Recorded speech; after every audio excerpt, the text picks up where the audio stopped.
America ఒక స్నేహపూర్వక ప్రాంతీయ మధ్యవర్తి ద్వారా చేసిన శాంతి ప్రతిపాదనను ఇరాన్ తిరస్కరించింది. యుద్ధాన్ని ముగియాలంటే ఇరాన్ విధించే 5 నిర్దిష్ట షరతులను అంగీకరించాల్సి ఉందని స్పష్టం చేసింది ఇరాన్. ఇంతకీ ఇరాన్ పెట్టినటువంటి ఆ 5 షరతులు ఏంటి?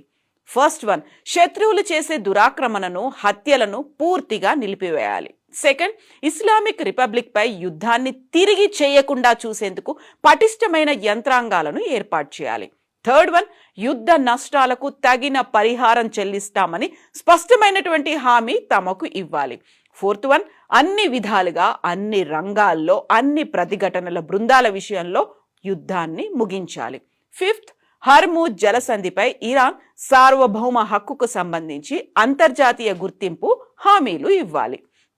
అయితే ఇవి కేవలం 5 అదనపు షరతులు మాత్రమే. ఫిబ్రవరి 28న అమెరికా, ఇజ్రాయెల్ ఇరాన్పై దాడి చేశాయి. దానికి కొద్ది రోజుల ముందుగానే జెనీవాలో జరిగిన 2వ విడత చర్చల సందర్భంగా టెహ్రాన్ చేసిన డిమాండ్లకు ఈ 5 షరతులు అదనం అని ఇరాన్ భద్రతాధికారి చెప్తున్నారు.